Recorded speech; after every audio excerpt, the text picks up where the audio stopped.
I was not hungover. There's no way. You had to have had. We went to bed at like 9 o'clock. Well, I was not hungover. There was no hungover. Certainly, there were some effects. Like maybe we won't call it. I would say maybe performance. Yes, yeah. We could argue. I would concede that perhaps I could have done laps 1 and 2 faster had I not had 10 beers the night before.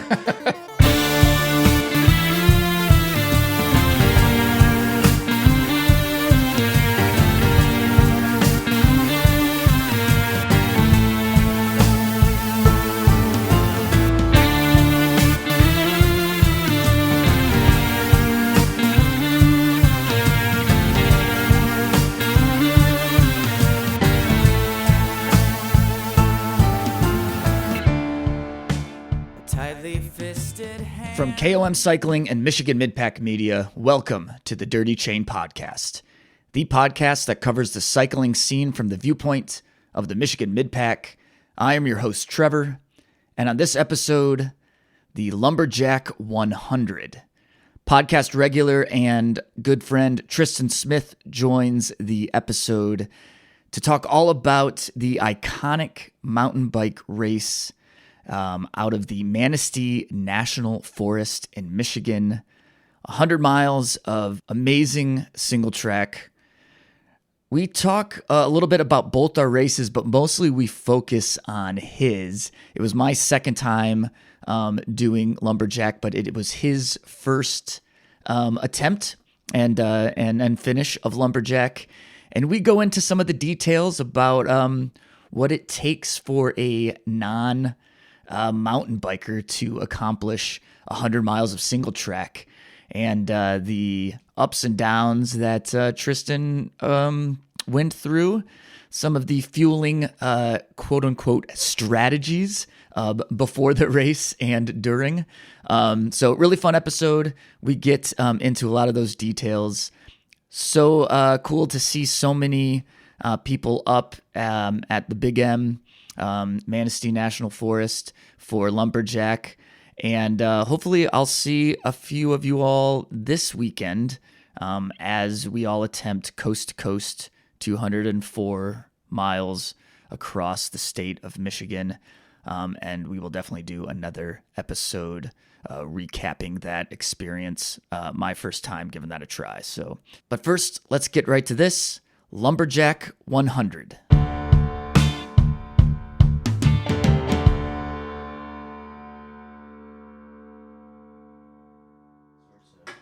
I'm already ready for... I know, I'm almost ready for the second one, took too. so long to get this, the podcast equipment going. Thank God the classic restart works. Well, you want to explain how we got it?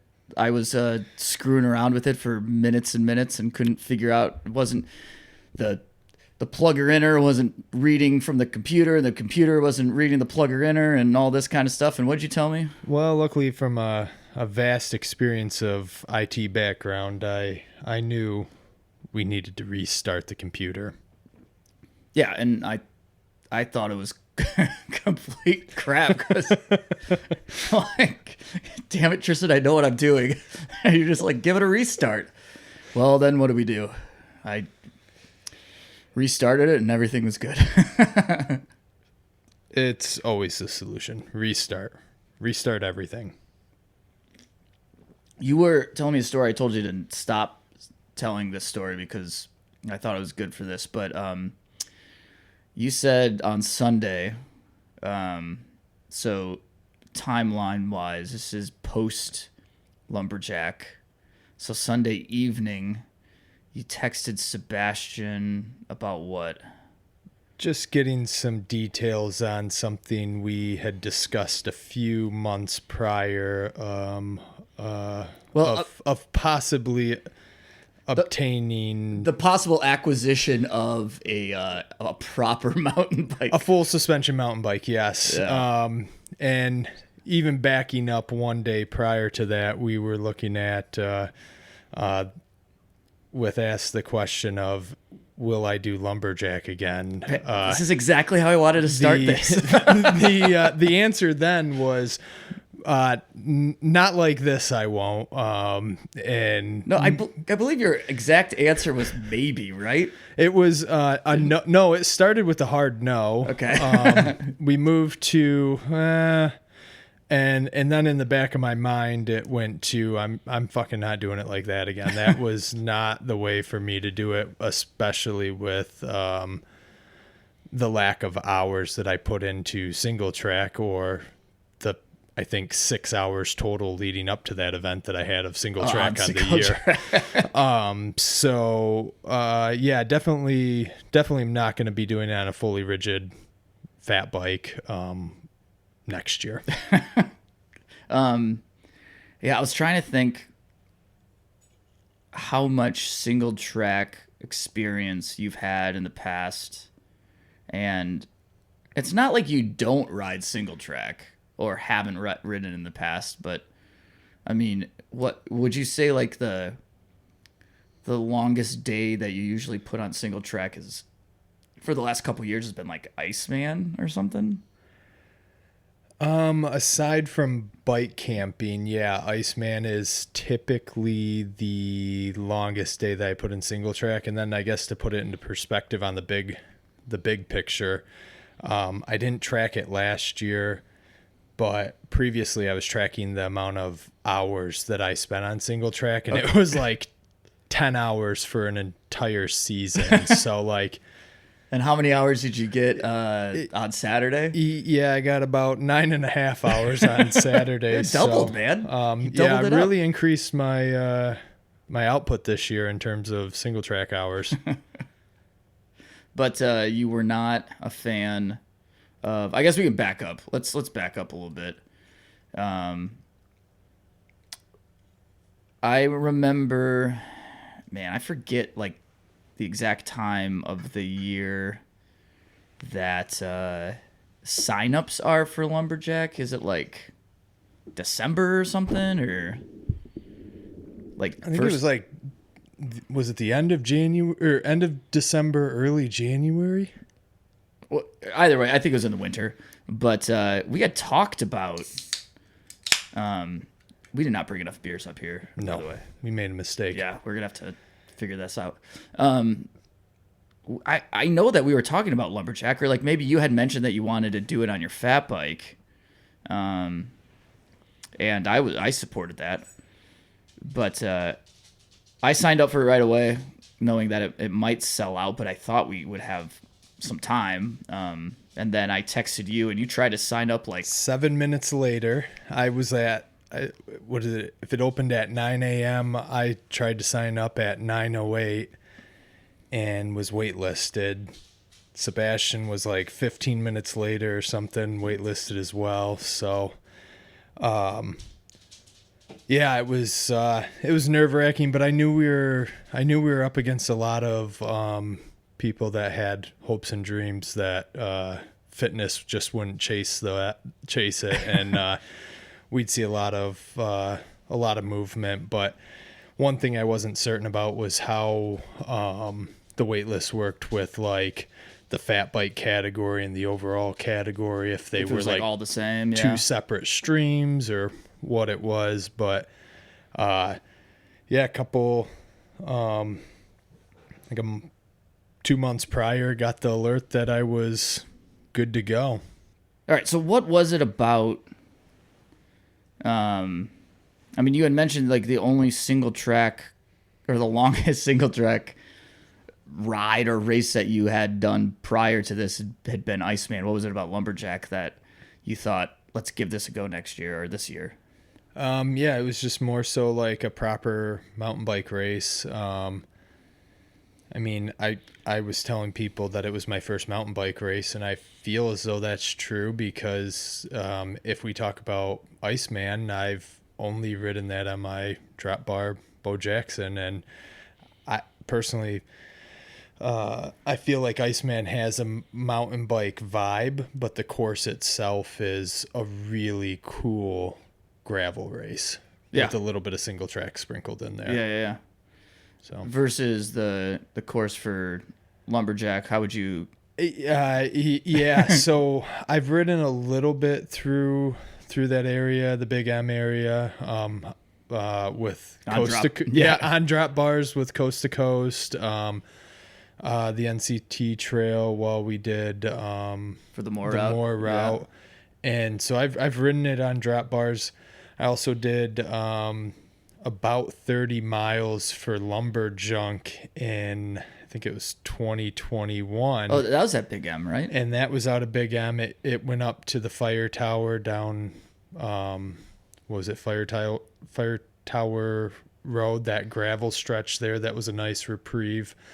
That's a great road to bomb down. Yeah. And so I think we bombed down. Historically, that climb was always part of Lumberjack. Yep, and luckily for me, Matt cut that. But yeah, so I've ridden around there. I liked it. I've heard great things about Lumberjack, and just wanted to give it a proper go. The biggest thing for me was staying rubber side down and not crashing, and I executed that like 100%, maybe 99.5. I did, with like 4 miles to go, I did clip my bars on a tree, barely made a scratch on my grip. So your brand new grips. My brand new grip, and it was the bar on that barely has any scratch. So I'm calling that like a win. The most perfect executed plan possible. So, especially seeing people. I don't think your bars are very. They're pretty wide. Are they wide? I mean, I've seen Sebastian go through things where, like a fence in between a fence and a tree, where I had to go out and around because I got stopped between the fence and the tree. That's probably because he's better about like weaving. You got to kind of like get like one end in and then kind of get the other end around, and yeah, it's possibly because Sebastian knows what he's doing. He moves like a billy goat, but this one was really a straight on situation. I don't know. I feel they're probably not as wide as they come, but from somebody that predominantly isn't drop bars, super wide. So I don't. And it wasn't that I was in a tight situation. I lost a little bit of focus. Yeah. So one thing that I took from Lumberjack this year, and for those that don't know, it's 3 laps. It's about 100 miles. It's like just shy, I think like a mile maybe or something. But each year they switch the direction. So this is only my second year. I'm hardly an expert at Lumberjack, but last year I did it in the counterclockwise direction, and this year was clockwise.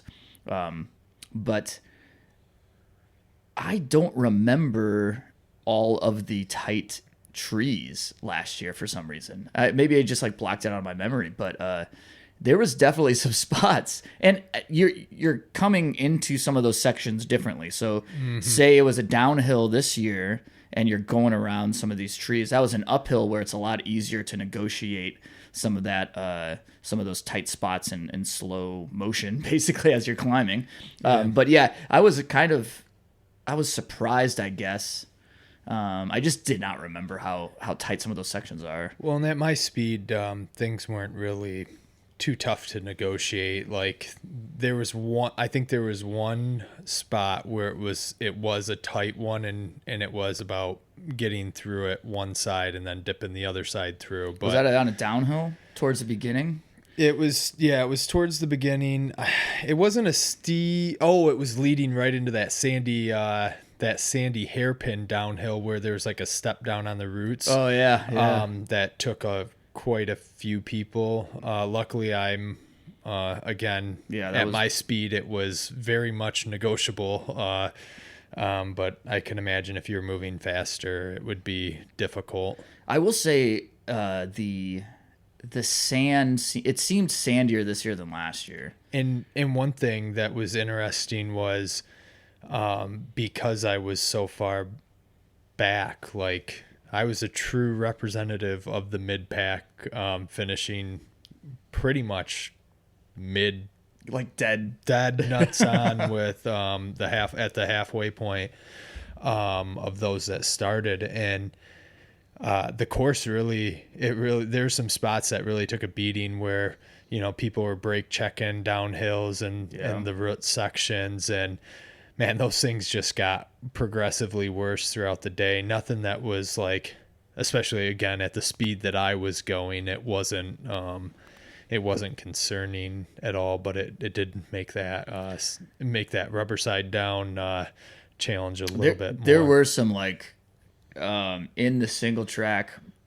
some pretty like some hilly sections where you're bombing down a hill and then you make a sharp turn, and on that sharp turn was just like a sand pit and you could tell before it. Yeah. There was one like towards the end where on lap 2 I was just hauling, and I didn't crash, but I had to like put a foot down and like, kind of regain myself. And that one with like 2 miles, maybe 1.8 miles left to go. And then it, and you're looking. So hard right? I think it was like the one I was thinking of was like a slight left, but there was a drop into the sand. And then it goes slight left, like while it's still sandy. But I think I know what you're talking about with the hard right, because there was also a branch sticking out that if you could avoid the branch, or there's a branch just after. I definitely hit that branch. I was wondering. I was gonna say I could tell people were hitting it throughout the day because the branch was getting dragged out more, and it was like I don't remember having to get over so far to the right to get around this thing. Yeah. But yeah, that's funny. But the fat bike had to be. I was thinking about the sand, and you like. Oh, it was fantastic through the sand. I mean, it's like the 2-track. That section, I remember that from last year being sandy as well. Yeah, that was phenomenal. And I didn't actually ride through the sand there. I just from my gravel racing with sand, I knew to look for grass. And did you go in the middle or? Nope, straight to the left. Yep. The way it played out with everybody that was in front of me, everybody was going middle or right, and the right side of it ended. The middle ended in sand, and there was somebody tipped over, and I had clear shot on the left all the way up until it firmed back up again. And the right side wasn't bad, and that's the side I did. I think it was harder to get to. Yeah, somebody stopped the traffic. I think it was like the left side there was a clear spot to get to the left side right away. Right, you had to work for it, but then you had the inside, and you kind of it took you all the way to the end. But because I was with Chad Cotton going into that. Like he was helping pace me with climbing and staying in control, and then in the single track he's just significantly more fast. Way faster than that. It's like following Sebastian or something. So he was really helping me there, and I'm like, hey, in the seasonal road, get on my wheel. This is where I excel. So we were working together in that regard, and I took the left side, he went to the right side, and then I saw him later, and he was just like, hey, great job taking that line, because my side shut down on me. So but then I mean that created about I think 5 minutes of separation or so. So we were done working together after that point so early on. But okay, so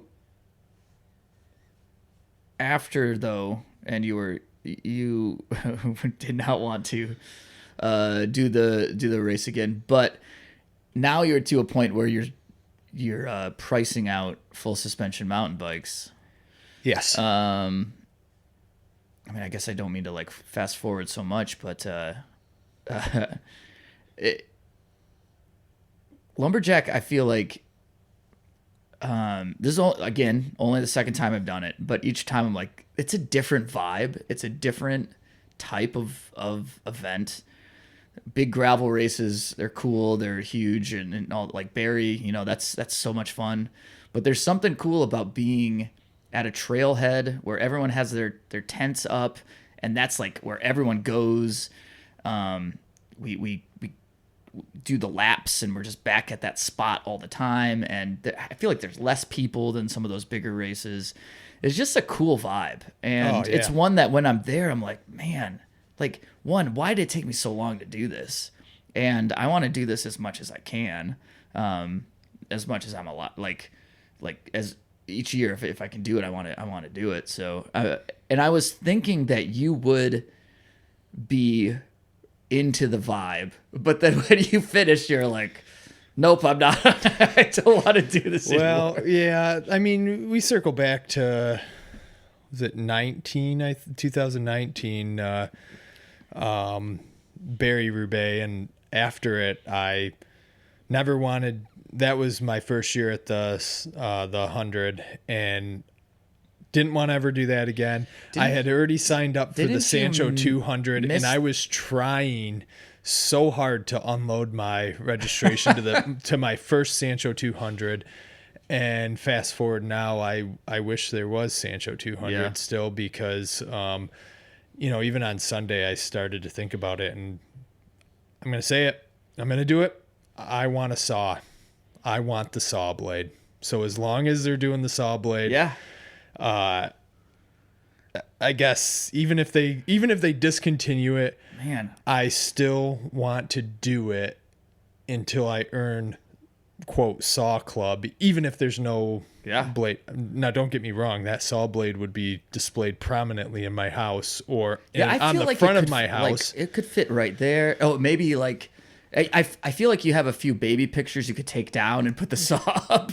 Look, baby pictures could be held on the phone, but a saw blade can't. Like, you need the full experience of seeing that saw blade in person to understand why.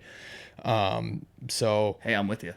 That's I don't know if I'm going to be fortunate enough to hold 900 more miles of single track under my belt. But my wife, when I told my wife that I wanted that, she started doing some math, and she goes, well, that's going to put you at 47 years old or whatever it is if you're able to do it perfectly each year. Yep. And dude, it puts me. I mean, it's like at 45. Let's. Oh shit! No, it's 47. But to put, and then my rebuttal to that was, well, check out the age of the guy that won it this year. Yeah, right? How old is Christian Tange? I can't definitively speak to it, but I heard there was a 5 in front of it. I feel like you're right. And if not, it's close. And in any case, I will also declare I'm never going to win. I'm never going to win my age group. I'm never going to be a podium in my age group. But I had fun, and I would like a saw in 9 more efforts. Yeah, I mean, I'm with you. I want that saw, and it's 8 more efforts for me. I know. And I won't be 50 if I get it. If it's like if I do it every year, I could get it before I'm 50, but only by a couple of months. Can you imagine Sebastian though? He could get it before 35. Yeah. Yeah. I mean, 35. If he had to take that thing out to 35, that would be an unfortunate but he's what, is this circumstance. Sixth year? He's completed 6. So, yeah. And again, like, I know like Sebastian has always done this. Mitch has always done it, or done it for quite a while. I think Mitch has like 8 or 7. Maybe this was his 8th. Yeah. So, and I know so many other people love the race. And so that's what got me there last year. It's like, okay, I got to give this a go. I think mine, actually, I'm going to back up. Yes, I heard so many good things about it. I wanted to do it, but it was also a stepping stone for me to Margie, because I needed some long single track, totally different type of race. And it's its own thing. Like, I think it deserves, its own, It might, like, fitness wise, maybe it's a good, like, just a long day on a trail or something. That's good. But, like, it's its own thing. So I wouldn't treat it as a really good. Hey, but 7 hours and 15 minutes is a good step towards out and back. So out and back, yeah. I mean, I think my 100 Marchie was more than double. Yeah. Actually, it was double my time at Lumberjack last year. I thought my hands were just coming back to me today, and then I rode after Lumberjack. I thought my hands were just coming back to me. So what are we at, Wednesday? And then I rode today, and I was reminded that they're still a little sore, but that was full rigid, no suspension whatsoever, and probably arguably overinflated tires. So I guess, what did you inflate them to? I don't know. It just felt, I don't even know the PSI, but it felt right. My dog's gonna fall off the couch. It felt right. And I hate that feeling of drag especially with fat tires. Yeah, but you always have, like, really mismanaged PSI. Yes. Yeah. So gravel with Bo, she's always underinflated, and I'm bouncing around. Yeah. But man, it's like riding on a couch down the gravel roads, and then the fat bike was definitely overinflated. Speaking of experience about your hands, though, I know this, that when I started riding a lot more flat bars versus drop bars, I was so used to drop bars that when I did, like, any long distance mountain biking or flat bar stuff, I would kind of mess up my hands just because I wasn't used to it. Now I'm much more used to it. But, like, going from, like you said, not a lot of time on single track, or like on your fat bike, or on a flat bar bike in general, to 9 hours, that can be I don't know, you could do maybe not some damage, but maybe a little nerve damage. And I was starting to get a little concerned about that through lap 3, where I'm like, shit, am I gonna actually do damage? And it just felt like it was pain versus, like, something serious. It didn't feel like anything wrong was occurring. It just felt like grip strength was diminishing, and and today it was just a reminder that I'm not recovered yet. So I'm not too concerned at this point. Let's just say that if I'm talking saw for like 10 years, a 10-year mark, and willing to give that a shot, I think I'll be all right. Hopefully. We had those new grips too. Oh yeah.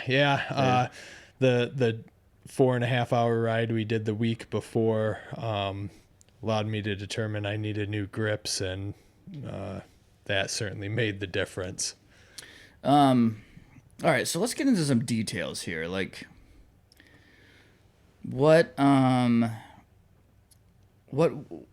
did you do for? I think something that makes Lumberjack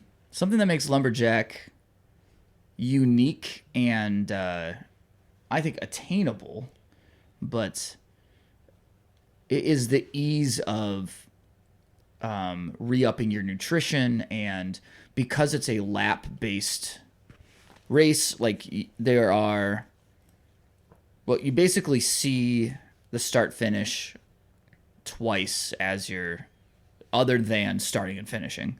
So you actually get it that you get 3 times when you do, based on the front end lead off. So if you had a bad start with, like, popping your bottle 5 miles in, you're right. So actually, the guy that got third in the fat bike category, I heard him telling the story of he had how to stop at it, like, he right had away. To stop right away because he lost one of his bottles right off that lead in, and just grabbed another bottle and went. Yeah. So Yeah, it's fantastic in the sense that you're going through the pit zone and just seeing, like, having you and Sebastian with the setup dialed where you guys had your coolers right up front. I had mine right behind because I knew I wasn't going to I wasn't It wasn't gonna I be was like going to be getting off the bike. It wasn't going to be like an F1 Right, style stop for you. My intended plan was to minimize stoppage time, but I knew that I was going to have stoppage time. So lap one, I switched my bottles out, got a big drink of water, ate some gummy bears, and went on my way. Lap two, I was feeling like I was going to be sick. I switched my bottles. I brought the bike inside the tent. I had the bike laying down. I was questioning whether I go back out or not. Ate some beef jerky, so it was not a quick pit stop. It was about a 20-minute pit stop. Holy cow. Which, yeah, so I just didn't know that I was going to go back out, and I didn't see. I wanted to make a good decision because I was starting to see like double vision or blurry, and I was concerned that going out there might not be the best choice. But when I realized that it was just fatigue from being so intently staring so intently at the trail all day, I knew that it wasn't dehydration based on the amount of fluids I was drinking, the mixes that I was drinking. I knew that it wasn't dehydration. And then about halfway through lap three, I figured it out. It was my body's not used to taking all the nutrition and having it just be so bouncy and mixing it around and tumultuous. I'm used to flat gravel roads where I can eat my gummy bears no-handed, cruise down the road to my delight, and go from there. It's smooth sailing, but having all that drink mix in my stomach and just bouncing around and really concerned about dehydration. I think I put too much liquid in my stomach, especially stopping at the aid station and pounding water and whatnot. I have so many things. I have probably three things to say about this. And I know one of them, and it's not true. Well, I mean, you were concerned with the amount of liquid you put into your body during the race, but the big thing that you are leaving out is the amount of liquid you put into your body the night before the race, and I don't think you're factoring that into this whole equation. And I think as you're talking right now, exactly. As you're talking right now about you're used to gravel roads, you're used to being able to like drink whenever you want to, eat whenever you want to. It makes sense though that maybe you could get away with pounding a few beers the night before, and the intensity and the like mountain biking is so dynamic. You're like redlining, and then you're not, and then you're going down a hill, and then you're redlining, and it's like it's so up, like literally up and down, and it's not a steady effort, and you are Mr. Steady Effort, which you can be a little hungover, even though you swear you weren't hungover. But I was not hungover. There's no way you had to. You had to have had. We went to bed at like 9 o'clock. Well, I was not hungover. There was no hungover. Certainly, there were some effects. Like maybe we won't call it. I would say maybe performance. Yes, yeah. We could argue. I would concede that perhaps I could have done laps 1 and 2 faster had I not had 10 beers the night before.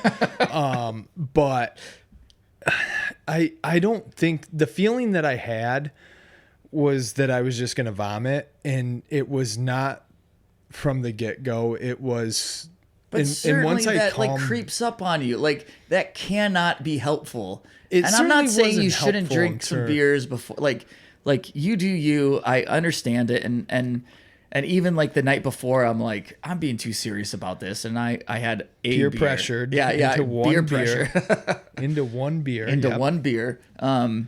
But like there's a threshold, and I feel like maybe you overdid that or reached that threshold. So like what I needed to do on Saturday was not hit the red line. So it had to be about managing not to red line, because I do not come back from red line well. It doesn't matter if I hit red line for 10 seconds. Yeah. And then I'm that like quick recovery. Yeah. Yeah. I don't recover well in terms of short-term use or long-term use. So like I'm probably still going to be in recovery phase for another week or so, even though I didn't like coming out of Lumberjack, my legs did not feel it. Today on a short ride, they got depleted like instantly. So I managed the effort pretty well. Lap one was not by choice, that was by force. Yeah. And where I started. So I knew mountain bike races, the quote whole shot before you get into single track is ultra important.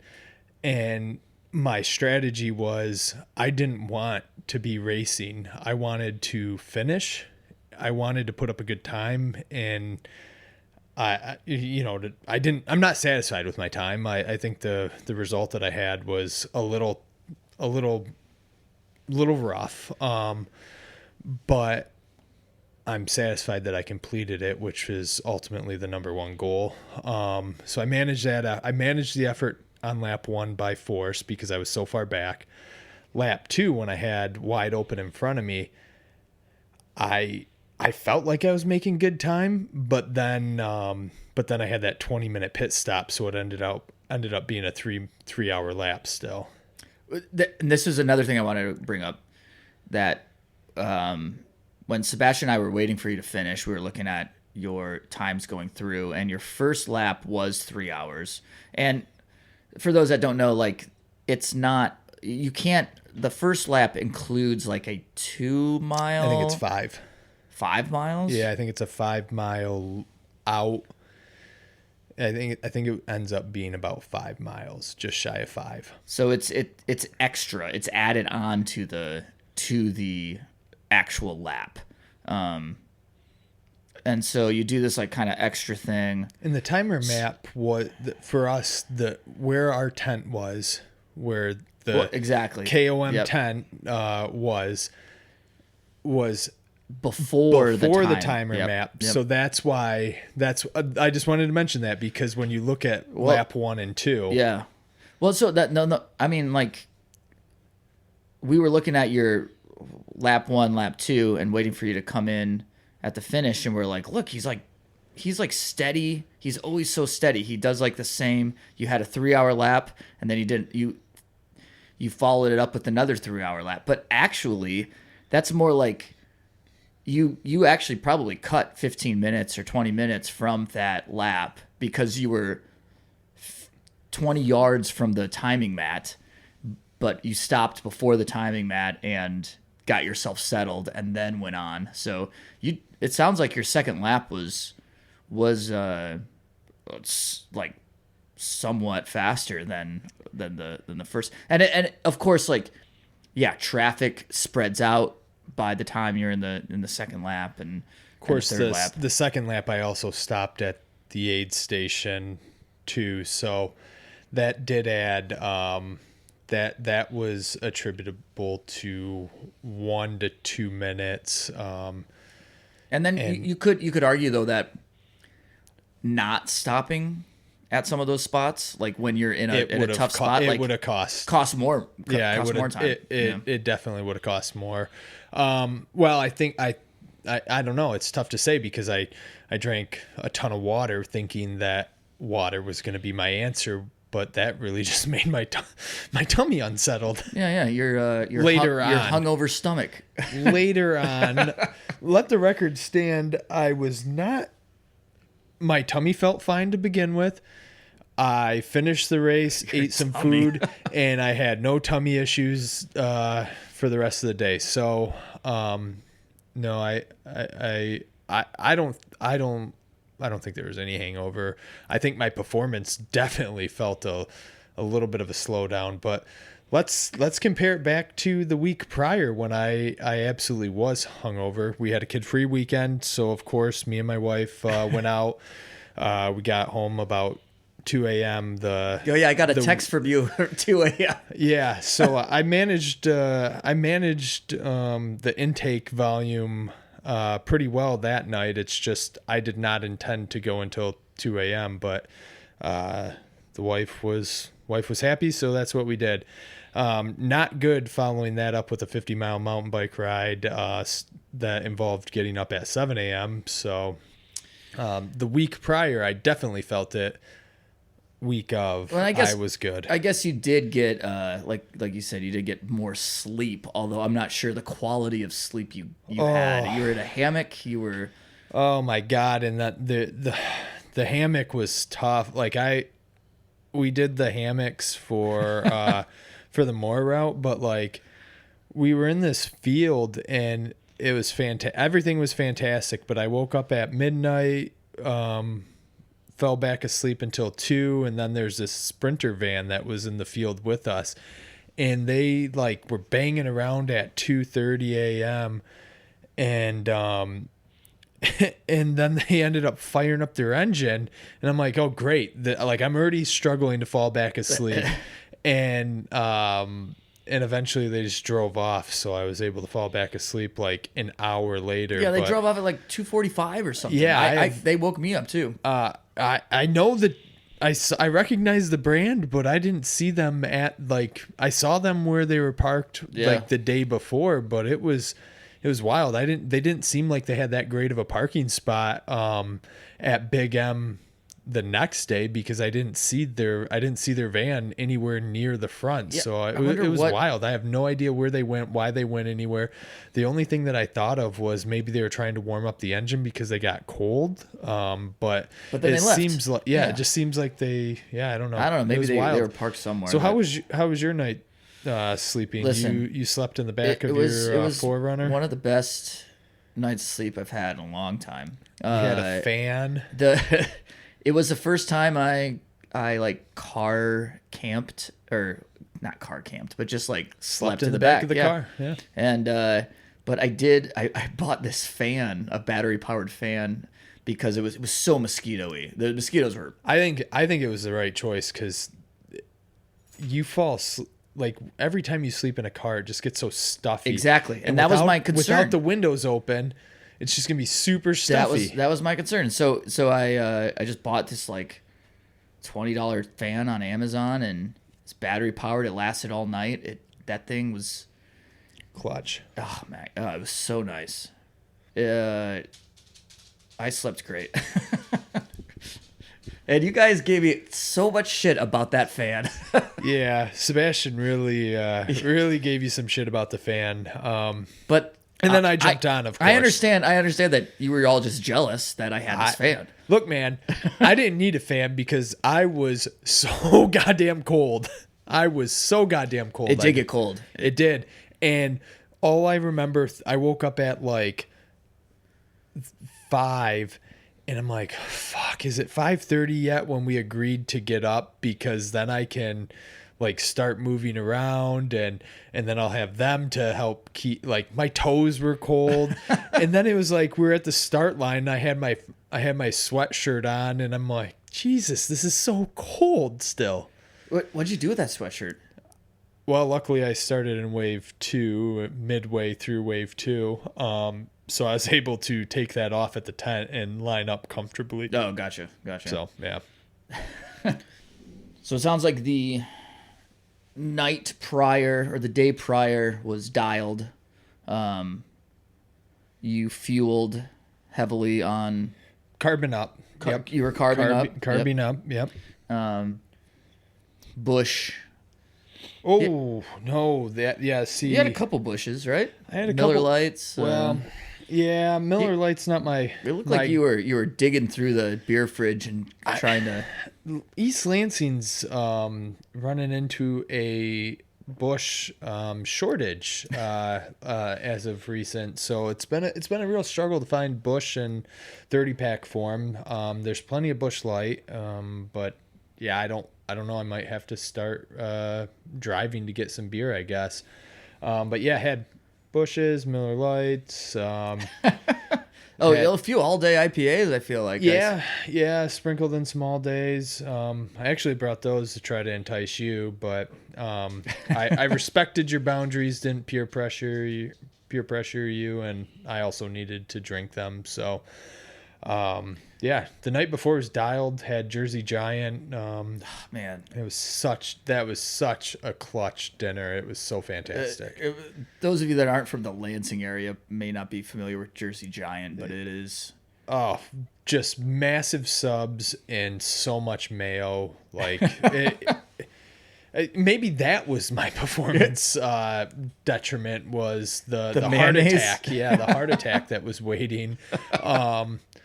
But yeah, no, that was fantastic, and such a better alternative than grabbing a pizza and eating that at camp. Yeah, so the night before, speaking of dialed, the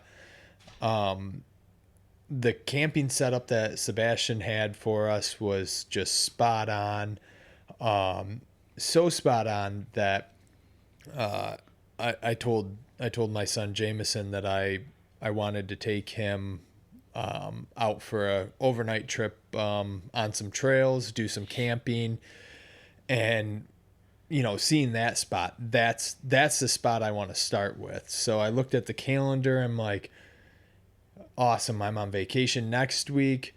The weekend of the 4th, we're going to be with my parents on Thursday and Friday.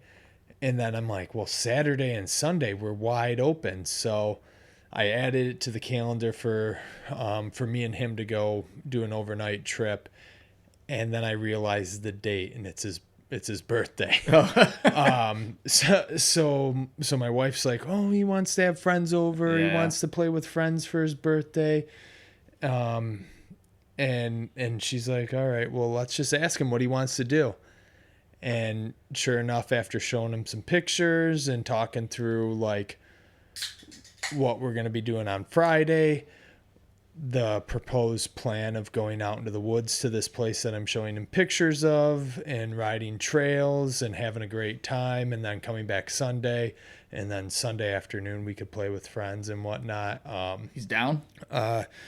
The 7, soon to be 8-year-old is going bike camping with me for the first time on 7/6. So I'm super pumped to share that experience with him, because I mean the area is just awesome. Manistee National Forest, Big M area, the vast amount of trails there really will allow us to. Number one, it's a great parking spot. It's a great launch spot. Yep. And then number 2, the amount of variety and trails and options. So we can ride for a few hours and then essentially just set up camp anywhere. And then, are you going to try to actually bike pack a little bit, or we'll just do one night? Okay. Yeah. So Saturday I'll load up all the shit on my bike, and then I'm gonna make him carry some stuff. Yeah, I'm gonna make him carry some stuff so that he feels the gravity of the situation. He might have something light, like one sleeping bag strapped to his handlebars, but we're just gonna go out and see how far he can ride, and on Saturday, and then Sunday we'll ride back. Man, that's awesome. So. That is that's so cool that you're doing that, and that he wants to do it with you. I was very nervous that I was stacked up against friends. Yeah, that was the big thing. I was stacked up against, does he want to do it with friends? And he gave me a fist bump, had a undertone smile, and said, "Let's do it, Dad." Well, I mean, I'm no expert about kids, but like I feel like those years you got to take them now. You'll probably get like a the high school years might be a little bit of a deficit. Yeah, and I mean he already acts. It feels like like we got a teenager. Yeah. But like this year we were with. For those of you that are fans of baseball, I apologize, but we're stuck with baseball this season, which is especially tough because last year this time we were doing Adventure Bike Club, and which is part of the 906 team now. Yep. So it was really tough because that was our thing on Tuesday nights last year, and now Tuesdays and Thursdays we're playing baseball, which isn't necessarily my forte, and being on bikes and getting kids stoked to be on bikes is a little bit more exciting to me. But he's happy with baseball, and this will be our first opportunity to do some cool stuff on bikes together outside of bike club. What kind of bike? I mean, do you have him on a proper mountain bike? Like, what's he riding? Oh, he's fully rigid, but it is in fact a mountain bike. Teresa DeSalle hooked us up with one that was too small for her kids, and he this is his second season on it, and he's way too big for it. It's like a monkey on a, or a gorilla on or a bear, whatever it is. He's just way too big for this bike. What's the redhead version of? Yeah, I don't know. But this kid's he's gonna need a proper mountain bike soon, maybe full squish. I don't know, but that can be our thing together, I guess. Yeah. But anywho, that just goes to point back to where the event is and how magical of a place it is. 100%. And I was thinking about this as I was riding, like how many events allow you to ride all day in a national forest? And there's got to maybe none. I don't know. Like I actually wanted to ask. Well, I know Matt there's or one. Tanner or something. I know there's one in Texas that does, but that's a gravel bike packing event. It's all national park or national forest? Or? It mostly is, yes, but it's not. I'd have to guess that it's like fire service roads and stuff like that versus single track, where this is actual. It's got to be trail. It's got to be tough. It's marked as do not enter, except for on race day. They get the permits and everything. Yeah, so. You know what I noticed that this year. I feel like a lot of the direction we were riding was backwards. Yep. But actually, I don't know. It might each year you might be riding some stuff backwards. Right. You have to be proper. Yeah. But I think that the thought that you're going there with the Pavement Ends crew is just they do a fantastic job, whether it be on gravel with Barry Roubaix or in a national forest with this. And their other events are pretty cool too. I haven't had the opportunity to experience those yet, but this one I was certainly pumped up about, and like the stoke level that they bring from Tenor, leading off each wave with some pump up speech right before it to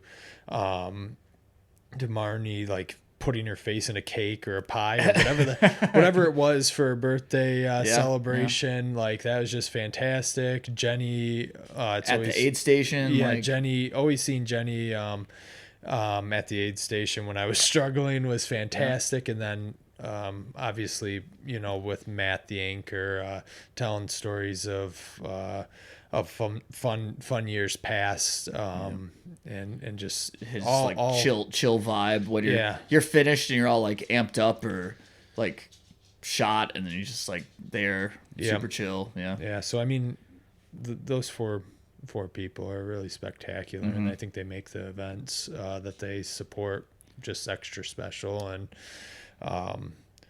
in sidetrack, I can't recall if we covered this in our Moore route recap, but we were cruising through Grand Rapids, and all of a sudden somebody was gardening, and they're tending to a garden.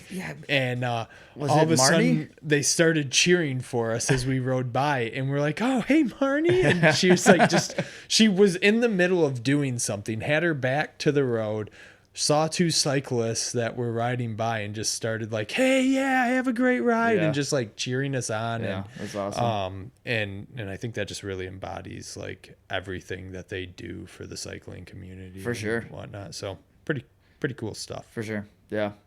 Again, I mean, like circling back, it's like it's a special vibe, and it's something that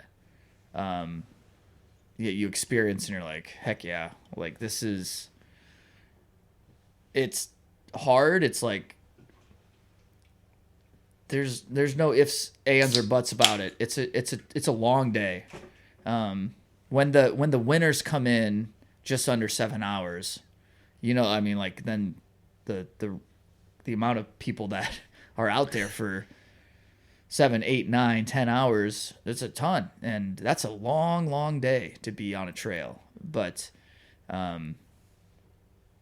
it's so cool. I mean, you finish, you see people like going through laps, you see people finishing, you see people that have been there partying all day in the tent, drinking beers all day. It's a really special thing, I think. Even like running into Steve Ferrugia out of Grand Rapids, at aid station on my second lap, it was like, "Well, hey bud, how's it going? You out?" I couldn't believe that he would have been out there racing, but I asked the question, because he was out on a bike at the aid station, and I couldn't believe that he would have been there at the same time that I was there. But yeah, he clarified. He was a lap ahead. Yeah. I did not get lapped. I was not worried about getting lapped until the day before when we talked about it. Yeah, when we pre-rode the start and finish, and I was like, "Oh shit, this is a real possibility that I could get lapped here." But no, it just seeing all these people that I'm familiar with out there. And it really was a cool event. Like between him, there were a couple others that I saw that just came up just to hang out. They weren't racing, but they just came up because they know the race is fun and special, and yeah, very cool. And then obviously seeing another familiar face out there on course, Rob M. The best part of the week following the race is that day lost at work where you're scrolling through pictures looking for you.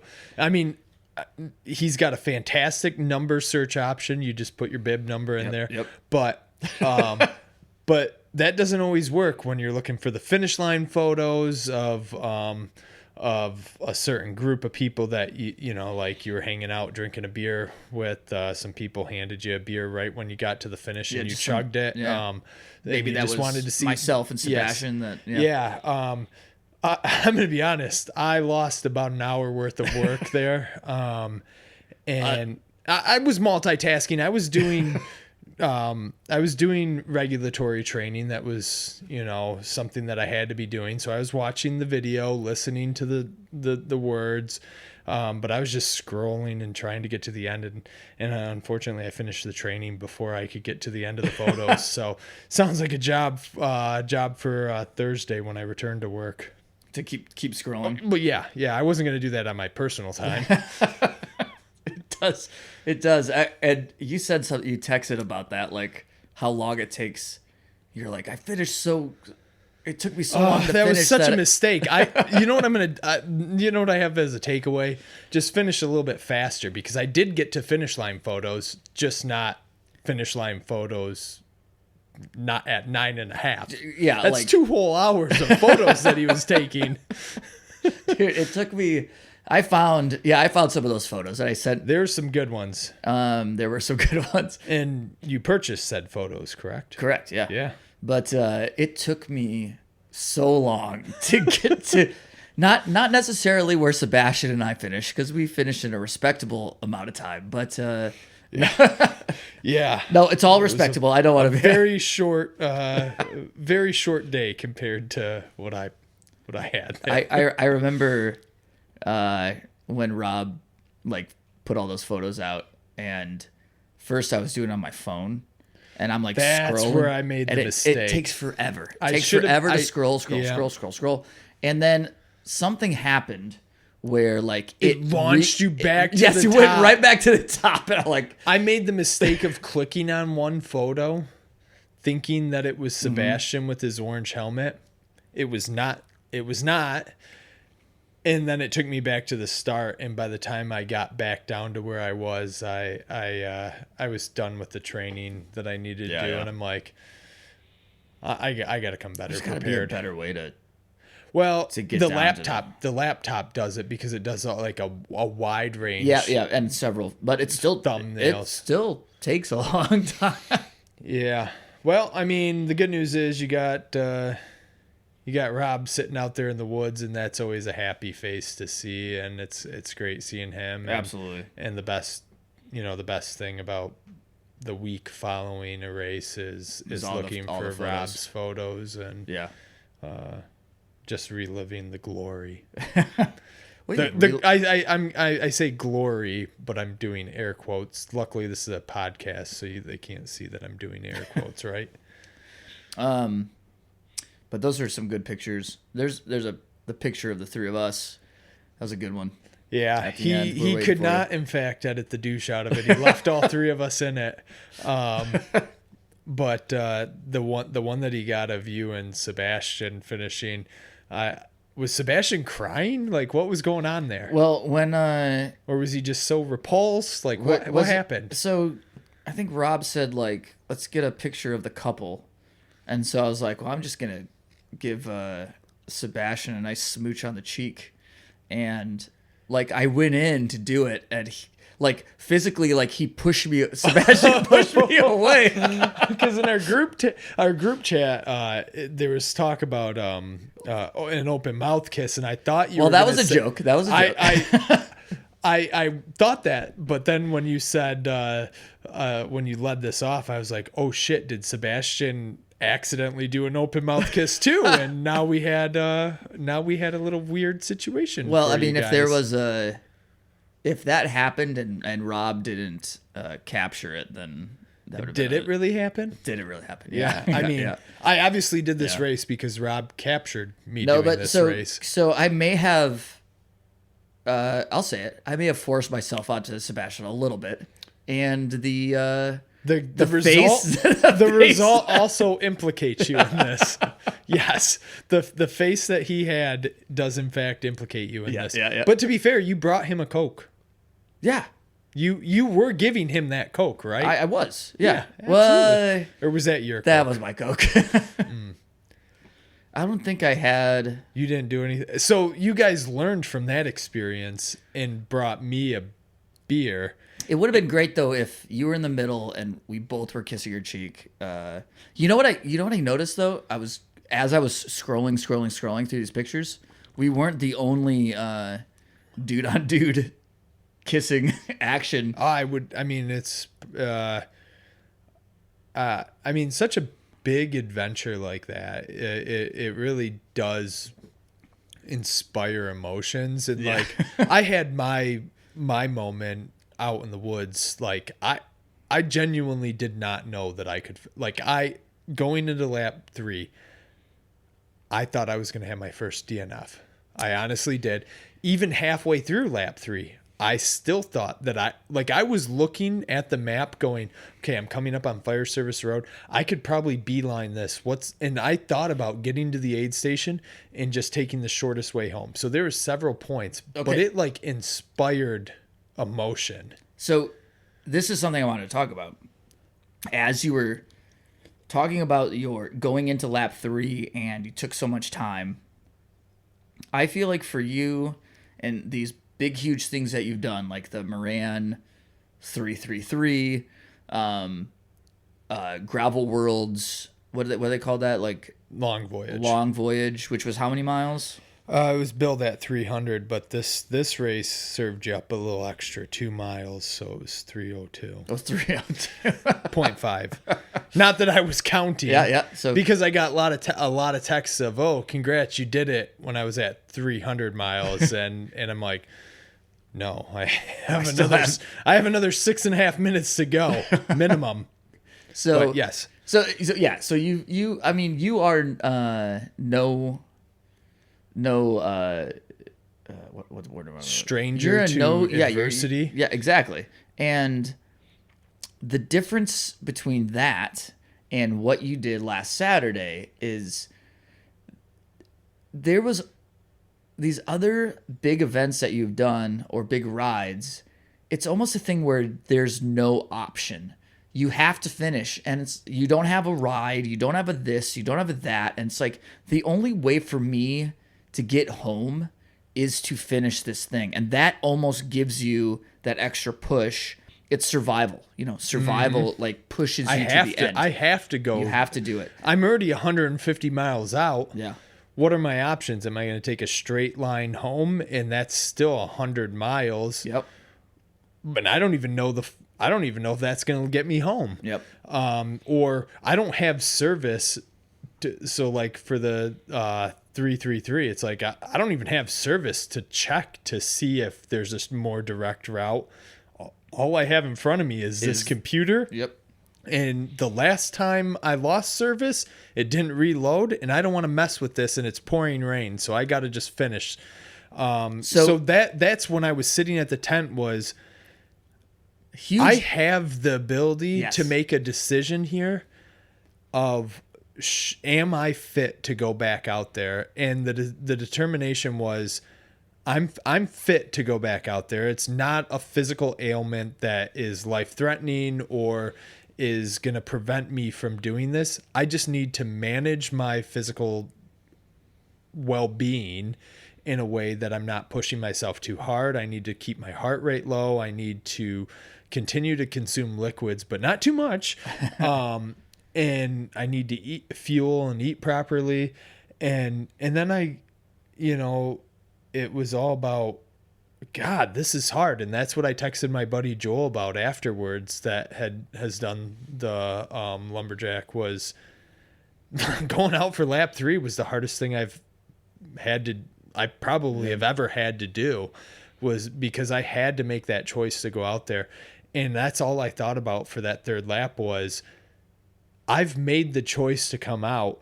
I could easily get a ride because I knew you guys had finished. I knew that I could take a shortcut home, and I'm like, well, but what purpose does that serve? Like I will say that was the hardest I've ever had to work mentally, from focusing on the trails all day to the games that I had to play with myself. Like so many times I've played the only 12 more hours to ride game, only 10 more hours to ride game, only 8 more hours. And then like with gravel, you can go, okay, I'm moving at 20 miles an hour now, only 3 hours to go. And then all of a sudden you don't have that tailwind in it, and you're moving at 15 miles an hour. And it's like, shit, only 3.5 hours to go an hour later. Right. So like with mountain biking though, like I knew that it should take me 3 to 3.5 hours for the third lap. And I planned on it taking 4. So as I got closer, it was just, all right, only X amount of miles to go. And eventually I got to within 5 miles, and I'm like, whatever. If I throw up, I throw up. Yep. It's just, I'm going to finally go. There's no more direct of a route than what I have in front of me. But that was the worst mental spot that I've ever been in. It was the most effort that I've ever put in, not necessarily physically, but mentally. Man, I'm so glad that like this is exactly where I wanted to go with this. And that I was wondering how that third lap was for you. Oh, it was terrible. It was absolutely terrible because I was mentally defeated. But about halfway through, I realized that like it was something that I could actually attain. And you got to just start it, and then you suffer through it, and it sucks. But then you get past the aid station, and then you're like, okay, well, and you know what that last 5 miles is a real bitch. That was the best 5 miles because that was the only that's where I finally stopped feeling like I was going to throw up. Yeah. Except for the last, like, that last climb, I started to feel like that again. But in any case, the last climb on mile 1, or like 1 to go. 1 to go. Yeah, but then like, you knew it was all downhill. It's all you got to rip it downhill. And after that was my I was looking at my segments and whatnot, and that was my fastest. The last one? Because that's where I finally said, "Fuck it, I'm just going." And because I am such a terrible trail rider at this point, like my bike handling is just not great. Well, also like you're probably timid, and I'm very timid, and there's no reason. Some of those downhills, like it's almost just you just need to have it wide open and go, and you'll be totally fine. But if you're not comfortable with it, then you're going to be on your brakes. Yep. Yeah. And when I was with people, so the first lap when I was with people, I was a little disappointed because I was having to brake as a result of the people ahead of me. Really? Yeah. And I knew that I'm a weak link. And so it was a little disappointing that I had to brake because I was hoping to use the group to encourage me to go faster. Yeah. And then the second lap, I positioned myself in a spot where if I was with people, I made sure, based on the group dynamic, that I let people in that were opening, that weren't going to restrict it. I let them in ahead of me, and I tried to just go with them as much as possible, but they still opened up gaps on me. Yeah. And third lap, it was all about just trying to stay in control and rubber side down. But then it got to the point with like 4 or 5 miles left. It was like, whatever, just open it up. Yeah. Yeah. Just go. I can walk this back at this point. Well, you didn't. I did not. I rode. Yeah. Dude, well done. That was a great event. I can't wait to do it again. Hopefully a little bit more comfortably. 9 more times, get that saw. 9 more times to get a nice big saw blade. Sorry, Pavement End crew. I know that those are expensive. So hopefully you can continue to do it for the next 10 years so that I can get one. Oh my God, my dog.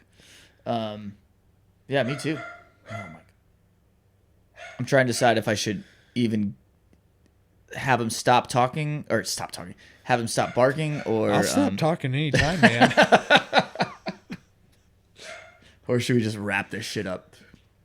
Let's just wrap it up. I think we're at the end, man. We talked about how great the Pavement End crew is, the event is, the area is, I don't know if we talked about support people that are just out there. We talked a little bit about that, but they were great. Yeah. A lot of people out there. How great. Rob. Rob. Yeah. Support Rob's your fantastic. local photographer. Go ahead and buy those. Don't screenshot them. Yep. Not cool. I know for your first event, you might think you can screenshot it. Just know that you can't. Just don't do it. Just don't do it. Just pay, what is it, $5 a photo? Like, seriously, whatever it is, it's worth it. They do print very nicely and we'll hang next to your baby photos and all that fun stuff, so you can. You might have to take those down for the saw that you're going to get in 10 years. Yeah, it's an investment in the meantime while you're trying to get to the saw. Exactly. But can we, like, the saw is what I'm working towards, because Sancho, like, I was hoping to get in the 1,000 Mile Club of Sancho, and that was over. Did anyone ever get to was it ever run that many years? I don't know. I don't know that that's the case. But then I was thinking about Moran, and I was actually going to put some data together. But theoretically, I could have the most Moran miles that ever, even though I didn't do the first year. So the way that works out is the first year I missed. Second year I did 166. third year of Moran, I did 333. So now So that puts me up as long as there wasn't somebody that did year 1 and year 2 at 166 and then year 3 at 333. Yeah. But I don't know. Ed Rogers. What do you mean? Well, he had to quit. Well, do those miles count? Well, if it's a DNF. Yeah. You know what I heard? That Unbound has 1,000-mile club. Yep. But the only distance that counts towards that is the 200. 200. Yeah. So you can't do the 100 10 times or the XL does not count. That is a BS. That's BS on that. They should at least give you the 200 out of the 350, right? Yeah. I mean, that's arguably significantly harder. This reminds me that I think Moran should do a 1666 or something. I think you're right. It shouldn't be 1,000. It should whatever 10 years is. So Jason, when you obviously listen to this, I think you should, just take that into consideration. The only thing, and we don't need to talk about this a lot, but I am adding on to the long week of riding with Coast to Coast, and you've done Coast to Coast. The Lumber Coast. The Lumber Coast, as we have here in Michigan. Yeah, this is going to be spectacular to see. So I'll be back at Big M Trailhead. At mile 160 going from Augrey to Ludington. Yeah, so you get to go in and then also finish shoot, right? It's the finish shoot, but instead of going out the start, I think you go out to the left of the cabin there. I don't know where I go. Yeah. So it'll be a surprise. You know where the beer tent was? Yep. I think you go back through there. Do you do that hill? Isn't there a hill back? You do that? Oh, geez. Yeah. So you come through where our tent was there right before the timing mat. Yep. And then you'll go into the parking lot, that big parking area, and that's where you'll meet your support person there and get water, a beer, Snickers bar. Well, I hope that beer is non-alcoholic. Hey, do you need me to leave you one? Oh wait, we shouldn't talk about that because that's gonna blow my cover. Tristan brought a bunch of podcast beers, and it was a 12-pack of a variety 12-pack. A variety 12-pack, and it looked really good, did it not? It did. Until we read the details that it was. It was all NA beers. Huge mistake. That was the biggest fueling mistake I've made in months. Maybe it would have been better if you would have drank those beers before. I don't think so. Probably wouldn't have gotten the few hours of good sleep that I got. Yeah, that's true. Yeah.